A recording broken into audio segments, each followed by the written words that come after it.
Hello students, in this video we'll discuss chapter number 10 part 2 changes in the arts. Students, I hope you all have seen part 1 of this chapter. If not, do watch it. Students, still here we have completed everything in part 1. We'll start part 2 with literature. So student अगर हम बात करें literature की तो 19th और 20th century तक आते आते हमारा लिटरेचर एक मेच्योर फेस में आ गया था। अब मेच्योर फेस में क्यों बोल रही हूँ, क्योंकि बच्चा इसके पहले जितना भी लिटरेचर हमारा था वो कन्फाइंड था। ठीक है, एक लिमिट थी उसकी कि वो हमेशा माइथोलॉजी की बात करता था या रिलीजन की बात करता था या धर्म के लिए कुछ लिखा होता था या रामायण महाभारत इन पे डिपेंड करता था। आए बात समझ में कि 1920 सेंचुरी में बहुत मेच्योर हमारा लिटरेचर हो गया। इसके पहले जो भी लिटरेचर है या तो वो रिलीजन की बात कर रहा है, धर्म की बात कर रहा है, या माइथोलॉजी वेद की, पुराण की, कृष्ण की, राम की बात कर रहा है, ऐसे था। Most of it was not related to the present, पर आज से कुछ भी उसका रिलेशन नहीं होता था। पर अगर अब हम आज के लिटरेचर की बात करें तो वो सेक्युलर हो गया है, नेशनल थीम पे बेस्ड है। ठीक है, अब हम माइथोलॉजी की बात नहीं करते, हम रिलीजन की बात नहीं करते। अब हम जो जनरल कॉमन फेस कर रहे हैं, एक कॉमन इंडिविजुअल, एक आम आदमी जो प्रॉब्लम फेस कर रहा है डे टू डे लाइफ में, उसका जो स्ट्रगल है वो सेंट्रल थीम बन गया है किसी भी लिटरेरी वर्क की। ठीक है, अब बहुत ज़्यादा हम लोग रिलीजन धर्म के ऊपर बुक्स लिखना पसंद नहीं करते हैं। ठीक है, अब तो जो कॉमन मैन है उसकी कहानी हम लिखते हैं, सुनते हैं, उसके स्ट्रगल को जानते हैं। जो न्यू फॉर्म्स ऑफ राइटिंग आए उसमें थे नॉवेल्स, शॉर्ट स्टोरीज, ड्रामास, ऐसे, ये सब बहुत पॉपुलर हो गए। जो लिटरेचर था इस पीरियड का, वो जैसे अगर हम बोले 1857 में हमने फर्स्ट वॉर ऑफ इंडिपेंडेंस किया, मतलब क्या किया फर्स्ट वॉर ऑफ इंडिपेंडेंस में।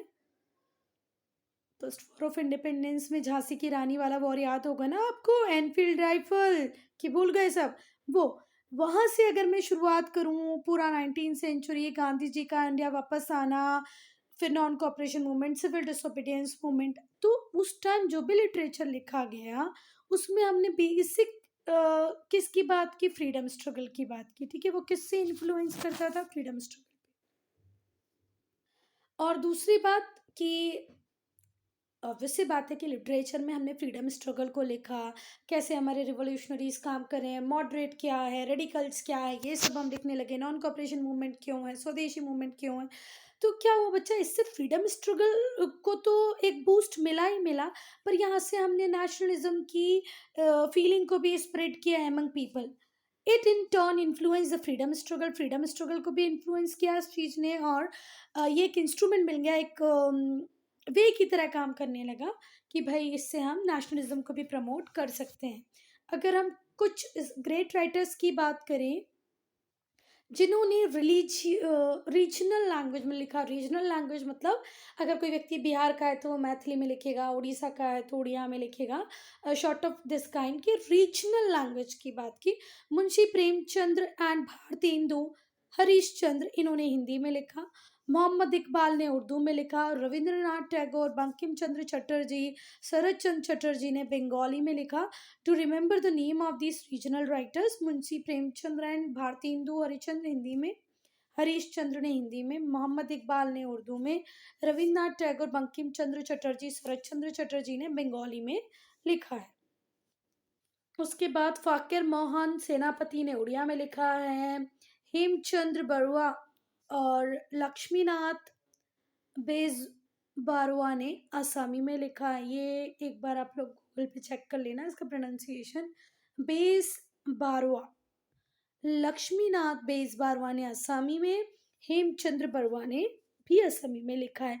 हरिनारायण आप्टे, विष्णु शास्त्री चिपलुनकर ने मराठी में लिखा है। फिर कुमारनासन और वल्लाथोल के नारायणन मेनन ने मलयालम में लिखा है। कुमारनासन वल्लाथोल के नारायणन ने मलयालम में लिखा है। गुरजाड़ा अप्पा राव ने तेलुगु में लिखा है। वी वेंकटप्पा गौड़ा पुट्टावा ने कन्नड़ में लिखा है। के वेंकटप्पा गोडवा पुट्टावा ने कन्नड़ में लिखा है। सुब्रमण्या भारती तमिल में लिखा है। इसमें से बेटा कोई भी 4-5 ठीक से लर्न कर लेना, या हो सकता है भैया 1 मार्क में हम पूछ ही लें कि तमिल में किसने लिखा है या तमिल का नाम, पर वैसे नहीं पूछेंगी। तो अब रीजनल लिटरेचर में 3-4 नाम आपको आने चाहिए, है ना। रविन्द्रनाथ टैगोर ने एक सॉन्ग कंपोज किया, जो बाद में हमारा क्या बन गया, नेशनल एंथम जनगण मन, है ना। The two songs compose by Bankim Chandra Chatterjee. फिर बंकिम चंद्र चटर्जी और मोहम्मद इकबाल। बंकिम चंद्र चटर्जी ने लिखा वंदे मातरम और मोहम्मद इकबाल ने सारे जहां से अच्छा। ये क्या बन गया बच्चा, नेशनल सॉन्ग। मुंशी प्रेमचंद्र ने गरीबों के जो परेशानियां मिजरी उसको लिखा। जो ऑप्रेस्ड सोसाइटी थी इंडियन सोसाइटी उसके बारे में लिखा, मतलब शेड्यूल कास्ट शेड्यूल ट्राइब के बारे में लिखा। बंकिम चंद्र चटर्जी के जो नॉवल थे जिसका नाम था आनंद मठ, वो इंस्पिरेशन का सोर्स बना सारे राइटर्स के लिए। पूरे इंडिया से राइटर्स ने सोर्स लिया किससे, बंकिम चंद्र चटर्जी के नॉवल आनंद मठ से। बंगाली पोएट्री डेवलप हुई, ठीक है। बंगाली पोएट्री को और ज़्यादा डेवलप करने वाले थे माइकल मधुसूदन दत्त। दीनबंधु मित्र ने लिखी नील दर्पण, ठीक है। डेपिक्टेड द एट्रोसिटीज, अच्छा हाँ, नील दर्पण ने वो एट्रोसिटीज दिखाई गई जो किसने की बच्चा, ब्रिटिश इंडिगो प्लांटर्स ने की। किसके टुवर्ड्स, इंडिगो कल्टीवेटर्स, जो हमारे गरीब किसान थे उनको नील जबरदस्ती बोने के लिए बोला। तो वो सब दीनबंधु मित्र ने किसने दिखाया, नील दर्पण में। The writings of all these people were a deep source of inspiration। ये जितने भी लोग थे इन्होंने जो भी कुछ लिखा वो डीप इंस्पिरेशन था मास के लिए।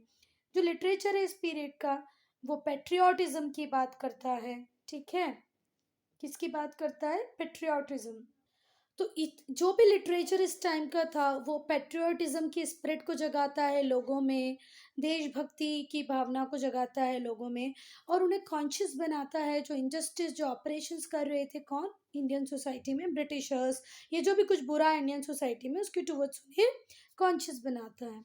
ग्रोथ ऑफ द प्रेस, अगर हम अर्लीस्ट न्यूज़पेपर की बात करें इंडिया में तो वो ब्रिटिशर्स ने स्टार्ट किए थे। 19th सेंचुरी में इंडियन प्रेस और ज़्यादा पावरफुल हो गई, भले वो इंग्लिश में लिख रही हो या वर्नाकुलर्स में लिख रही हो, हिंदी उड़िया मराठी में या इंग्लिश में। बहुत सारे जो रिफॉर्मर थे या तो उन्होंने खुद के न्यूज़पेपर स्टार्ट कर दिए या किसी न किसी न्यूज़पेपर में वो अपना कंट्रीब्यूशन रेगुलर बेसिस में देने लगे। और बेटा जैसे जैसे पॉलिटिकल कॉन्शियसनेस बढ़ती गई और पॉलिटिकल एक्टिविटीज़ बढ़ती गई इंडियंस के द्वारा, तो जो सेकेंड हाफ था 19th सेंचुरी का, यहाँ पर सडन इंक्रीज हुआ इंडियन न्यूज़पेपर में। बहुत सारे इंडियन न्यूज़पेपर आने लगे। कुछ इंग्लिश न्यूज़पेपर जो ब्रिटिश ओन करते थे वो किसके सपोर्टर थे बच्चा, ब्रिटिश रूल के सपोर्टर थे। ऑब्वियस सी बात है, अगर ब्रिटिश ओन कर रहा है कोई न्यूज़पेपर तो वो क्या लिखेगा, उसमें अपने सपोर्ट को ही लिखेगा, है ना। उनके बारे में अच्छा अच्छा लिखेगा ब्रिटिशर्स के बारे में। बाकी जो बहुत सारे इंग्लिश थे वर्नाकुलर थे वो इंडियंस की एस्पिरेशंस को, इंडिया की आवाज़ बनने का काम किया उन्होंने। इंडिया की एस्पिरेशंस क्या हैं वो बताने की कोशिश की लोगों को, और इंडियंस की क्या ग्रीवियांसेस हैं ये भी न्यूज़पेपर के थ्रू सामने आई। जैसे उनकी सोशल इकोनॉमिक कंडीशन क्या है, पॉलिटिकल डिमांड क्या है। जब ये फ्रीडम स्ट्रगल चल रहा था तो लोगों को मोबिलाइज करने के लिए, लोगों को एकजुट बनाने के लिए बेटा बहुत इंपॉर्टेंट सोर्स था न्यूज़पेपर। बहुत सारे जो न्यूज़पेपर थे उनके जो वो होते थे कौन, ऑनर्स एडिटर्स, वो बहुत ज़्यादा सफ़र करते थे क्योंकि उन्हें डराया जाता था कि भैया आप ब्रिटिशर्स के अगेंस्ट में ये नहीं लिख सकते, ये नहीं लिख सकते। कई बार उनकी प्रॉपर्टी सीज कर ली जाती थी कि तुम तो नेशनल मूवमेंट को इग्नीट कर रहे हो या उसे सपोर्ट कर रहे हो, तो तुम्हें कोई ज़रूरत नहीं है यहाँ पे अपना न्यूज़पेपर लगाने की। और कई बार तो न्यूज़पेपर, मैंने बोला ना, पूरी की पूरी प्रॉपर्टी उनके सीज कर लेते थे और जो एडिटर होता था उसको जेल में डाल देते थे। म्यूजिक और डांस, तो भाई all time favourite music, all time favourite dance एक ऐसी एक्टिविटी है जो बहुत सारे लोगों को पसंद आ जाती है। अगर इस पीरियड में हम म्यूजिक और डांस की बात करें, इसको फाइन आर्ट की तरह लिया गया। लोगों ने इसको इजीली एक्सेप्ट किया, कॉमन पीपल भी इसको एक्सेप्ट करने लगे। हिंदुस्तानी कार्नेटिक म्यूजिक दोनों ही प्रॉस्पर हुआ, रिच हुआ इस टाइम में। बंगाल में रविंद्र संगीत बहुत ज़्यादा पॉपुलर हुआ। फिल्म म्यूज़िक को पॉपुलैरिटी मिली 1930 में। डांस को पॉपुलराइज करने वाले थे Rabindranath Tagore and Uday Shankar. The former study different dance form, Rabindranath Tagore ने डिफरेंट डांस फॉर्म की स्टडी की और नए डांस फॉर्म को लाए जिसका नाम था रविंद्र नृत्य। ठीक है, और जो ट्रेडिशनल था क्लासिकल डांस का वो भी साउथ इंडिया में रिवाइव हो गया। ये भी किस टाइम की बात है बच्चा, ये टाइम चल रहा है फ्रीडम स्ट्रगल वाला, अंग्रेजों के प्रेशर वाला, दबाव वाला। आर्किटेक्चर, अगर आर्किटेक्चर की बात करें बच्चा तो दूसरी चीज़ों की तरह कॉलोनाइज्ड इंडिया में आर्किटेक्चर में बहुत सारे चेंजेस आए। कॉलोनाइज्ड हम थे और जो हमारे कॉलोनाइजर थे ब्रिटिशर्स, उन्होंने हमारे आर्किटेक्चर स्टाइल में भी बहुत ज़्यादा इम्पेक्ट लेके आए। जो कॉलोनियल आर्किटेक्चर है बच्चा, भले ही वो इंस्टीट्यूशनल हो या यूटिलिटेरियन बिल्डिंग्स हो, दोनों में ही आपको जो कॉलोनियल सोच है वो दिखेगी। 1858 के बाद हमने देखा कि ब्रिटिशर्स ने अपना बहुत इंटरेस्ट दिखाया किसमें, इंडियन आर्किटेक्चर में। और उन्होंने ट्राई किया कि वो अपने आप को इस तरीके से प्रेजेंट कर सकें कि लगे कि वो भी मुगल्स के सक्सेसर हैं। क्योंकि देखो ताजमहल की बात करें, लाल किले की बात करें, फतेहपुर सीकरी की बात करें, तो ये सब तो मुगल्स बना गए। तो ब्रिटिशर्स अपनी इमेज को कहीं ना कहीं मुगल्स की तरह दिखाना चाहते थे कि भाई हम भी बहुत कुछ अच्छा बना सकते हैं। तो विक्टोरिया मेमोरियल बनाया गया बच्चा, जो कमेमोरेट करता है the genius of British empire in India. ठीक है, तो विक्टोरिया मेमोरियल हमें हमारे किसकी याद दिलाता रहेगा हमेशा, ब्रिटिश एम्पायर की। एक टाइम था जब इंडिया में ब्रिटिश एम्पायर ने मतलब टॉप पोजीशन में था। You have already read the construction activity in Delhi, आपने लास्ट चैप्टर में पढ़ा था ना, Delhi Harvard baker Edward Lutyens पढ़ा था ना। इसके पहले वाले चैप्टर में नहीं देखा है तो वीडियो देखिए। बॉम्बे और मद्रास में भी आप कॉलोनियल आर्किटेक्चर के इम्पैक्ट को देख सकते हो। जैसे यूनिवर्सिटी ऑफ बॉम्बे वो 1857 में एस्टेब्लिश हो गई थी। ये पहला एजुकेशनल इंस्टीट्यूशन था जो इंडिया में एस्टेब्लिश किया ब्रिटिशर्स ने। फिर गेटवे ऑफ इंडिया कंप्लीट हो गया था 1924 में। गेटवे ऑफ इंडिया कब कंप्लीट हो गया था, 1924 में। यूनिवर्सिटी ऑफ बॉम्बे कब बनी थी, 1857 में। बेटा 26 नवंबर 2008 में, ये डेट याद रखना। इसलिए नहीं कि एसएसटी पेपर में आने वाली है, नहीं पूछेगी मैम, पर इसलिए कि याद होना चाहिए। 26 नवंबर 2008 में टेररिस्ट ने छत्रपति शिवाजी टर्मिनस पे शूटिंग की, ओपन शूटिंग की है ना।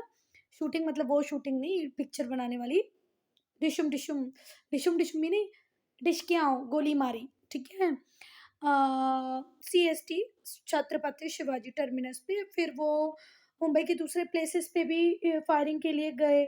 ठीक है, और उन्होंने बहुत सारे लोगों को किल किया, एक्सटेंसिव डैमेज किया हमारे ताजमहल होटल को भी।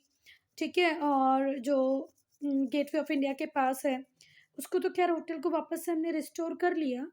पर दिक्कत ये थी कि इस अटैक में बहुत ज़्यादा प्रॉब्लम हुई थी। अगर वीडियो वगैरह अवेलेबल होंगे या इन्फॉर्मेशन होगी तो आप लोग पढ़े है ना।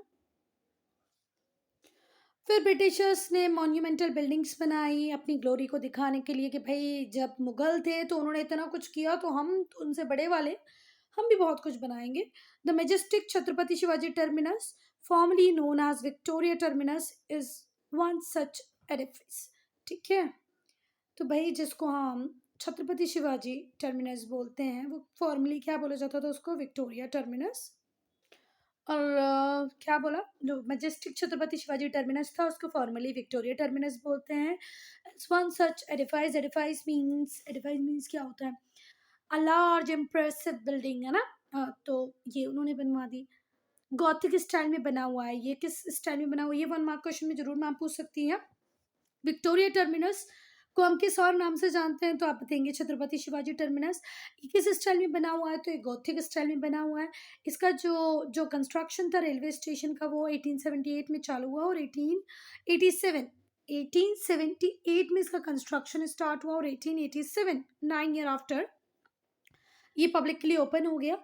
जो आर्किटेक्ट थे विक्टोरिया टर्मिनस के या छत्रपति शिवाजी टर्मिनस के, वो थे फेडरिक डब्ल्यू स्टीवेंस। आज 30 लाख से ज़्यादा लोग रोज पास होते हैं यहाँ से। यूनेस्को ने इसको वर्ल्ड हेरिटेज साइट डिक्लेयर किया है। ठीक है, so student, I am ending this video here. Only if you have any doubt, any problem, to write in comment section.